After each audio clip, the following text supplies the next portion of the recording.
So hello dear students, welcome back to this session of ICT Virtual Classroom। ICT Virtual Classroom के session में आप सभी का एक बार फिर से स्वागत है। आज की क्लास में बात करने जा रहे हैं क्लास 11 सब्जेक्ट फिजिक्स के ऊपर, कक्षा 11 विषय भौतिक विज्ञान के ऊपर। उम्मीद करता हूं आप सबके सब फिट फाइन हेल्दी होंगे और बिल्कुल रेडी होंगे क्लास के लिए। तो चलिए अपनी अपनी सीट्स पर बैठ जाइए और कॉपी पेन अपने पास ले लीजिए। हम स्टार्ट करने जा रहे हैं आज की क्लास को। अपना पूरा ध्यान सामने स्क्रीन की तरफ बनाकर रखेंगे, इधर उधर कोई नहीं देखेगा।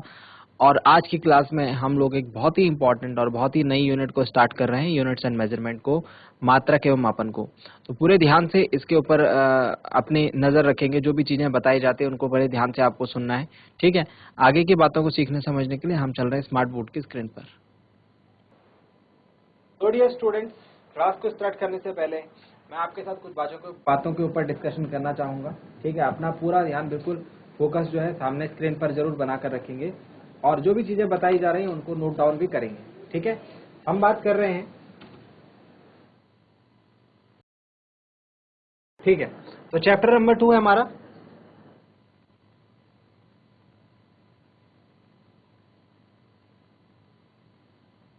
ठीक। इसमें हम बात कर रहे हैं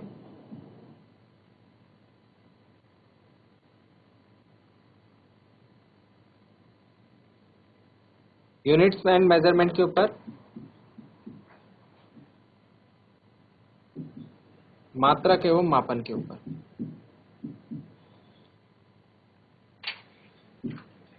तो मात्रक एवं मापन से अगर हम बात समझने की कोशिश करें कि हम किस चीज का मापन यहाँ पर कर रहे हैं। देखिए फिजिक्स में अब आपका जो मेन जो फिजिक्स का जो पोर्शन है, जहाँ पर आप नई नई चीजें सीखेंगे क्लास 11th में, वो स्टार्ट हो गया, ठीक है। तो यहाँ पर आपको जो चीजें हैं मैं बेसिक से बिल्कुल बताने की कोशिश करूंगा। हम लोग जो यहाँ पर मेजरमेंट की बात कर रहे हैं, मात्रक के ऊपर बाद में आते हैं, पहले मेजरमेंट की बात करते हैं। जिस मेजरमेंट की हम बात कर रहे हैं, जिस चीज को हम मेजर कर रहे हैं, जिस चीज का मापन कर रहे हैं, उसे हम जानते हैं भौतिक राशि के नाम से। किसके नाम से जानते हैं? भौतिक राशि के। बिल्कुल ध्यान से सुनेंगे, सारी चीजें आपके दिमाग में बैठ जाएंगी, कोई समस्या नहीं आएगी। बस आपको ध्यान लगा करके थोड़ा देर सुननी पड़ेगी बातें, ठीक है। हम किस चीज को मेजर कर रहे हैं यहाँ पर? हम मेजर कर रहे हैं यहाँ पर भौतिक राशि को,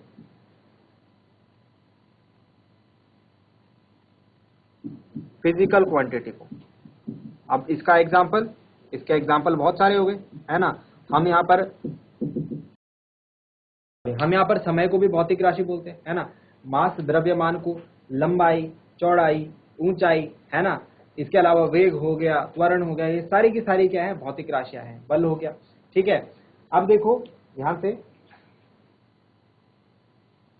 फिजिकल क्वांटिटी हमें पता लग गया, हर वो चीज जिसको हम मेजर कर सके, जिसको हम नाप सकें,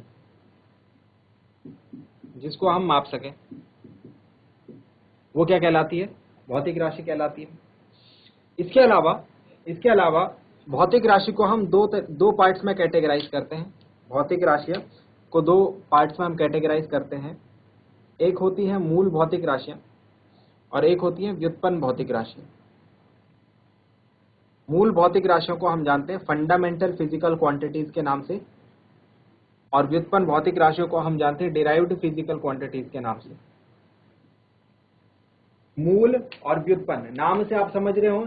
मूल मतलब जो मूल रूप से विद्यमान है, व्युत्पन्न मतलब जो बनाई गई है, जो उत्पन्न की गई है कहीं से, है ना। तो मूल भौतिक राशियां हमारे पास है। यहाँ पर आपको 7 मूल भौतिक राशियां देखने को मिलेंगी, ठीक है। जिनमें से मुख्यतः हम लोग बात करेंगे 3 के ऊपर, द्रव्यमान, लंबाई या दूरी जिसको हम कहते हैं, और थर्ड चीज हम बात करेंगे समय के ऊपर, ठीक है। तो हम इनके ऊपर बात करेंगे धीरे धीरे, जैसे चैप्टर में एडवांस करेंगे मूल भौतिक राशियों के ऊपर ज्यादा डिस्कशन करेंगे। मैं इस पार्ट को आपको बस इंट्रोडक्शन के तौर पर दिखाना चाह रहा हूं। अभी हम लोग विमाओं के बारे में बात करने जा रहे हैं सीधा। तो मैं ये जो बीच वाला पार्ट है इसको स्किप करके आपको जरूरी बातें सिर्फ बता रहा हूं। जैसे हम डायमेंशन को एक बार पढ़ लेंगे, डायमेंशन पढ़ने के बाद हमको मात्रक वाला कॉन्सेप्ट काफी अच्छे तरीके से समझ में आ जाएगा। तो मात्रक के ऊपर अलग से फोकस करने के बजाय हम डायमेंशन को अच्छे तरीके से समझते हैं, ठीक है। तो हम क्या कर रहे हैं, हम ये समझ रहे हैं कि जो भौतिक राशि है इसके ऊपर ही सारी कहानी है, इसको ही हमको मेजर करना है, इसको ही हम नाप रहे हैं, ठीक है। और ये हमने 2 पार्ट्स में क्लासिफाई कर दिए। मूल के मैंने आपको बताया द्रव्यमान, लंबाई और समय। मूल भौतिक राशियों की परिभाषा क्या होती है? मूल भौतिक राशियों की परिभाषा ये होती है कि इनको हम किसी दूसरी राशि पर ये निर्भर नहीं होते हैं किसी दूसरी राशि पर इनका मान निर्भर नहीं होता है। अगर मैं बोलूं कि एक बिंदु से दूसरे बिंदु के बीच की लंबाई, तो हमें स्केल लाना पड़ेगा, मीटर स्केल लाना पड़ेगा, थीटा लाना पड़ेगा और लंबाई को नापना पड़ेगा, है ना।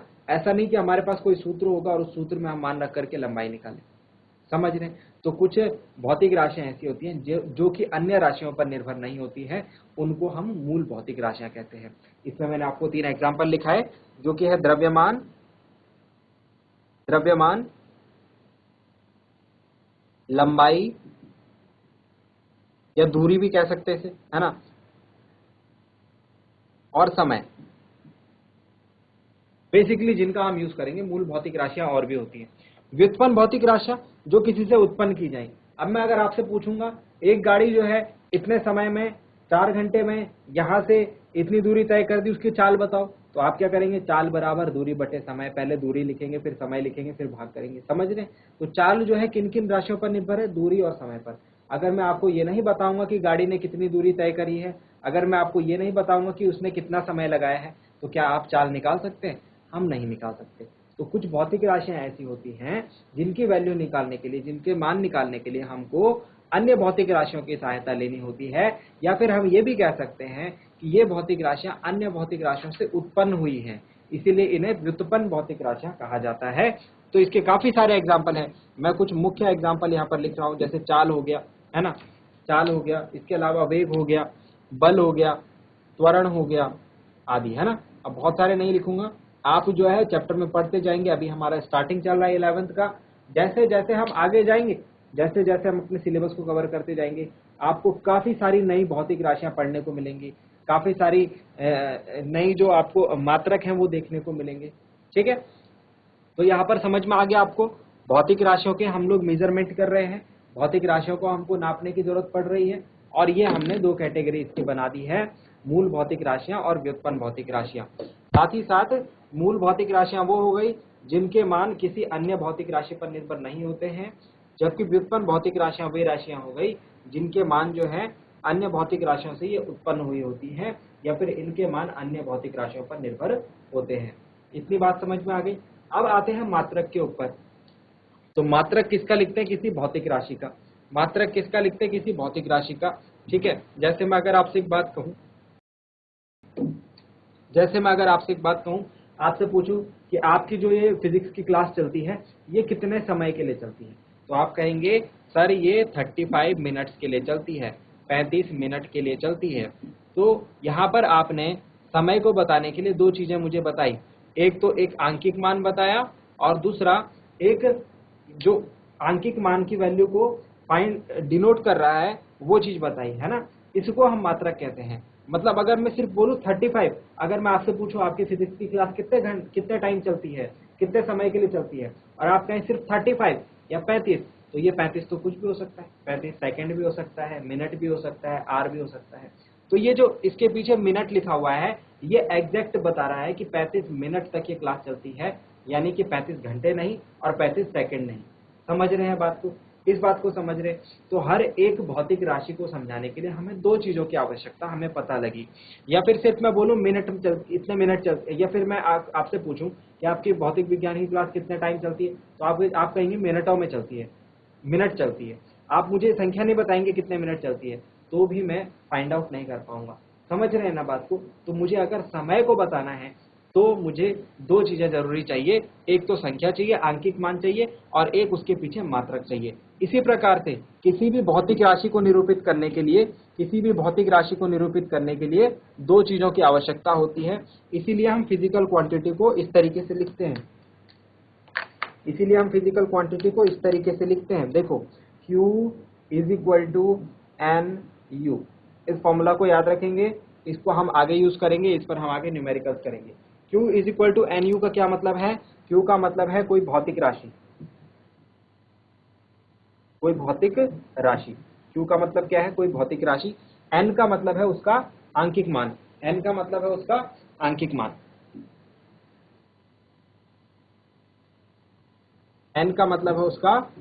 मान, न्यूमेरिकल वैल्यू, और U का मतलब है उसका मात्रक।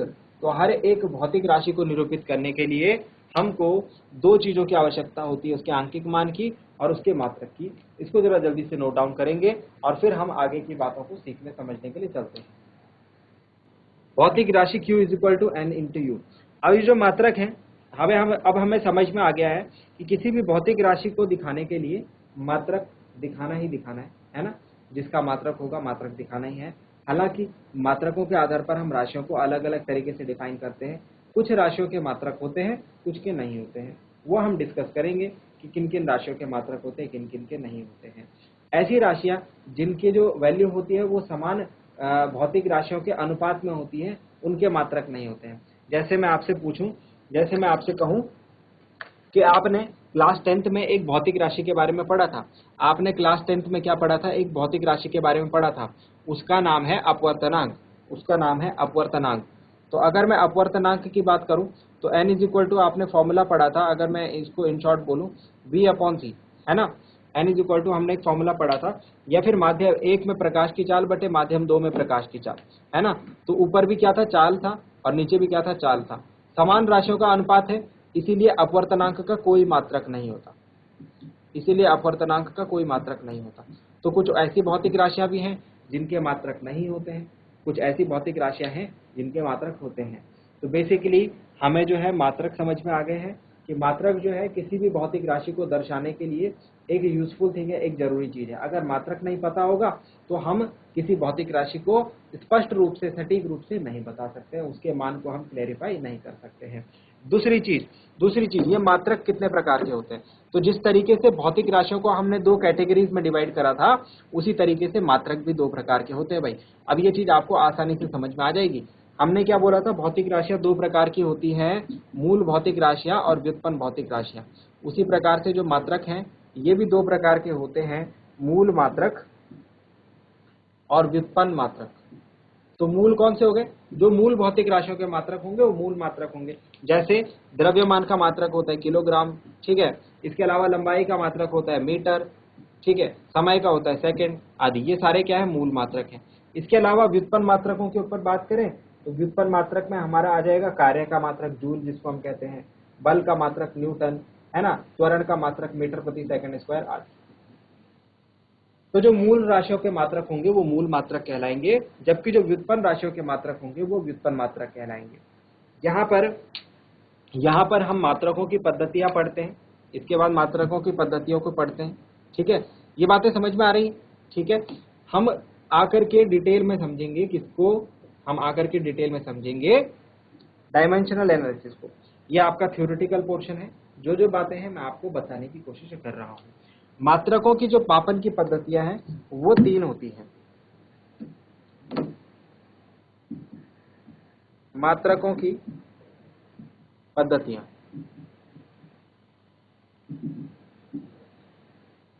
तो मात्रक जैसे अगर हम बात करें द्रव्यमान को,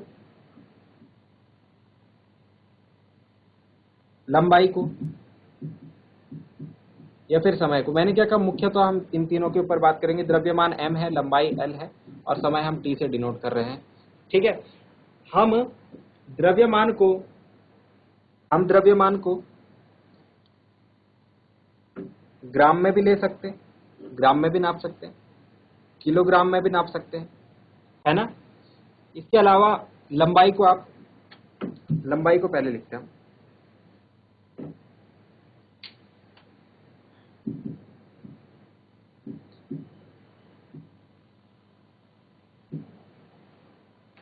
तो क्या बोला? लंबाई को हम सेंटीमीटर में नाप सकते हैं, मीटर में नाप सकते हैं, है ना, और फुट में भी नापते हैं। कई लोग लंबाई को फुट में भी नापते हैं, है ना, सेंटीमीटर मीटर के अलावा। द्रव्यमान को भी हम ऐसे ग्राम में नाप सकते हैं, किलोग्राम में नाप सकते हैं और पाउंड में भी नापते हैं। याद आ रहा है आपको? पाउंड में भी हम क्या करते हैं? द्रव्यमान को नापते हैं। समय को हम मिली सेकेंड, मिनट, आवर, दिन, है ना, घंटे, साल, वर्ष, ये सारी चीजें हम लोग समय के लिए यूज करते हैं।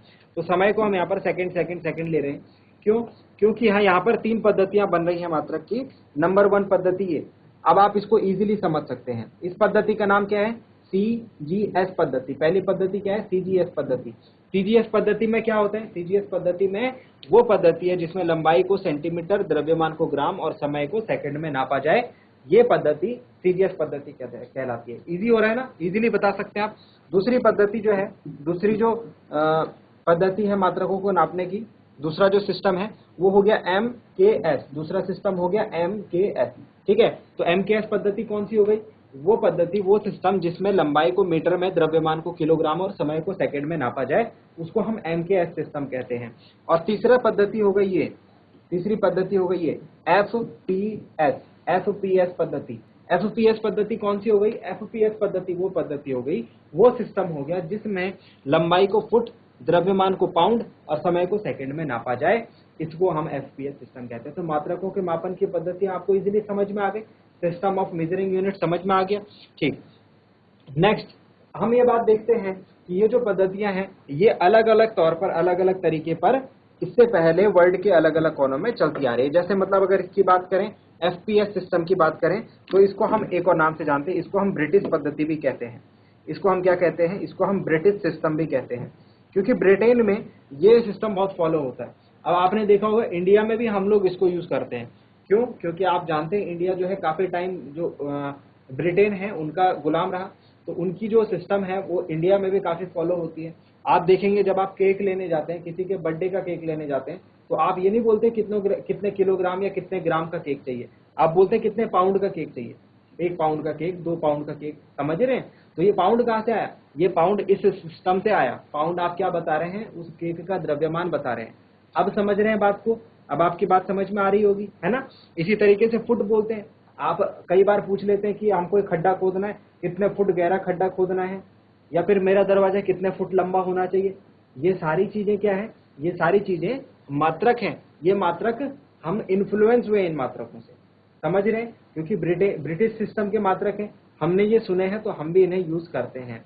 साथ ही साथ MKS पद्धति के मात्रक और CGS पद्धति के मात्रक भी हम लोग डे टू डे लाइफ में यूज करते हैं। अब हुआ क्या? अब हुआ ये कि जब इंटरनेशनली, जब एक जगह, जब सारे लोग एक ही चीज पढ़ने लगे, तो उनमें अलग अलग भिन्नता आने लगी, डिफरेंस आने लगे। कोई बोल रहा है हम CGS पद्धति को यूज करेंगे, कोई बोल रहा है हम MKS को यूज करेंगे, कोई बोल रहा है हम FPS को यूज करेंगे। ऐसे में यूनिफॉर्मेलिटी नहीं आ रही है। अगर आप सोचिए, अगर आप ट्रेड करना चाह रहे हैं एक जगह से दूसरी जगह, आप भारत से अपना कोई सामान जो है आप किसी दूसरे देश में बेचना चाह रहे हैं, अब आपके देश में ये वाली पद्धति लागू होती है MKS, और वहां पर CGS पद्धति या FPS पद्धति लागू होती है, तो आपको कन्वर्जन में काफी दिक्कत का सामना करना पड़ सकता है। इसीलिए क्या हुआ कि एक ऐसा सिस्टम बनाया गया जिसको सब फॉलो करेंगे। यूनिट्स का एक ऐसा सिस्टम बनाया गया जिसको हर कोई फॉलो करेगा, और उसको नाम दिया गया सिस्टम इंटरनेशनल। उसको क्या नाम दिया गया? उसको नाम दिया गया सिस्टम इंटरनेशनल। अब आप कह रहे होंगे कि ये तो उल्टा बोला जा रहा है, इसको इंटरनेशनल सिस्टम बोलना चाहिए, बट ये सिस्टम इंटरनेशनल होता है। और जैसे हम इस बात को समझते हैं, ये एक फ्रेंच वर्ड है, फ्रेंच भाषा का शब्द है। फ्रेंच में सिस्टम इंटरनेशनल का मतलब वही होता है जो हमारे लिए इंटरनेशनल सिस्टम का मतलब होता है ना। तो एक इंटरनेशनल सिस्टम बनाया गया यूनिट्स का, जिसमें बोला गया ये जो MKS पद्धति है, ये जो MKS सिस्टम है, इसको ही सब फॉलो करेंगे, इसको ही सब फॉलो करेंगे, इसको MKS को। और इसीलिए इसको हमने क्या बोल दिया? इसको हमने SI सिस्टम ऑफ यूनिट्स के नाम से भी जानते हैं। SI मतलब सिस्टम इंटरनेशनल, SI मतलब सिस्टम इंटरनेशनल। इतनी बात समझ में आ गई? हमारे पास यूनिट्स जो हैं अलग अलग हैं, किसी भी एक भौतिक राशि को हम अलग अलग यूनिट से नाप सकते हैं, ठीक है। उसकी हमारे पास अलग अलग पद्धतियां हैं, ठीक है। लेकिन हमने क्या किया? अपनी सहूलियत के हिसाब से, अपनी कन्वीनियंस के हिसाब से हमने एक सिस्टम ऑफ यूनिट बनाया, एक सिस्टम ऑफ यूनिट डिसाइड करा, और उसको हर कोई अब यूज करेगा। वो हमारे लिए क्या हो गया? एक फाइनल सिस्टम हो गया। क्या इतनी बात समझ में आ गई? ये था हमारा पूरा मात्रक का, ठीक है। मैंने ब्रीफ में आपको समझाने की कोशिश की है जो जो चीजें यहाँ से बनती हैं। इसके बाद हम आएंगे डायमेंशंस पर। डायमेंशंस एक ऐसी चीज है बच्चों जो आपको बहुत ही ध्यान से सीखनी है, पूरा फोकस लगा के सीखनी है, क्योंकि मैंने आपको हर क्लास में ये बात बताई है कि जैसे जैसे आप क्या करेंगे, क्लास 11 की पढ़ाई में आगे बढ़ेंगे, आपको यहाँ पर काफी सारी चीजें नई देखने को मिलेंगी जो कि आपने प्रीवियस क्लासेस में नहीं देखी हैं, जैसे कि डायमेंशनल एनालिसिस, जो विमीय विश्लेषण है, ये आपके पास एक बिल्कुल नया टॉपिक है। अगर आप इसको बिल्कुल स्टार्टिंग से ध्यान से समझेंगे तो आपके लिए इसमें कोई समस्या नहीं रह जाएगी, बाद में आप इसको इजीली समझ पाएंगे। तो इसके बाद इसे नोट डाउन कीजिए और फिर हम आते हैं डायमेंशन पर। जल्दी से नोट डाउन कर लीजिए। नेक्स्ट हेडिंग पुटअप कीजिए,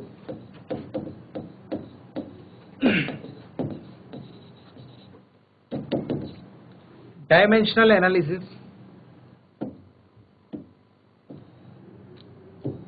यानी कि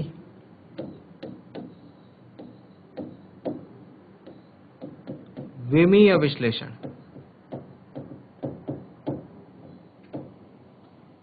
डायमेंशनल एनालिसिस यानी कि विमीय विश्लेषण के ऊपर हम लोग बात अब करने जा रहे हैं। देखिए डियर स्टूडेंट्स, फिर से समझते हैं इस बात को। हमने बोला कोई भौतिक राशि है,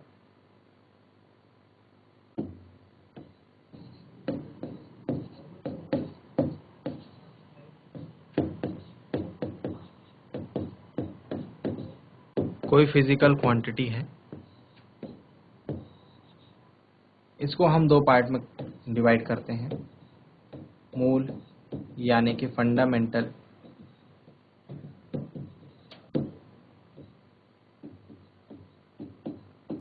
भौतिक राशि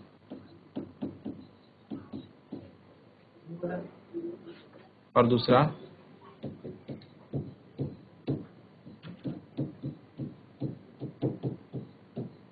डिराइव्ड फिजिकल क्वांटिटी यानी डिराइव्ड भौतिक राशि। ठीक है, मूल भौतिक राशि, व्युत्पन्न भौतिक राशि। एग्जाम्पल के तौर पर अगर जाएं तो हमने बात करी है जैसे द्रव्यमान हो गया, लंबाई हो गया और समय हो गया आदि। ये क्या है? मूल भौतिक राशि है। जैसे वेग हो गया, चाल हो गया, त्वरण हो गया, बल आदि, ये क्या है? ये हमारे व्युत्पन्न भौतिक राशि है। ठीक है, इतनी बात समझ में आ रही है? नोट डाउन करेंगे इसे। मात्रक के बारे में है ना। इससे पहले आपको एक बात बताई थी मैंने कि कोई भी भौतिक राशि जो है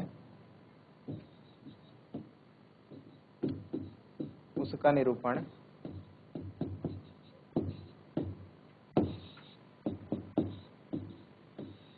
से किया जाता है। एन का मतलब क्या है? एन का मतलब है आंकिक मान, न्यूमेरिकल वैल्यू। और यू का मतलब क्या है? यू का मतलब है मात्रक। एन का मतलब है आंकिक मान और यू का मतलब है मात्रक। ठीक है, नेक्स्ट आ जाते हैं कि मात्रक क्या होता है। तो मात्रक को भी हम दो तरीके से डिवाइड करते हैं। नंबर 1, मूल मात्रक, और नंबर 2, व्युत्पन्न मात्रक। तो मूल मात्रक हम जानते हैं, मूल भौतिक राशियों के मात्रकों को क्या कहते हैं? मूल मात्रक। और मूल भौतिक राशि हम समझ चुके हैं पिछली बार में, है ना। और व्युत्पन्न मात्रक किनको कहते हैं? व्युत्पन्न भौतिक राशियों के मात्रकों। ठीक है, इसके बाद हम समझेंगे मात्रकों के मापन की पद्धतियां।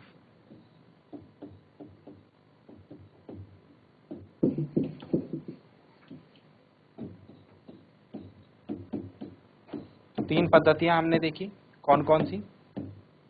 Number 1, number 2, number 3। सबसे पहला कौन सा था? सबसे पहले हमने देखा था सेंटीमीटर, ग्राम, सेकंड पद्धति।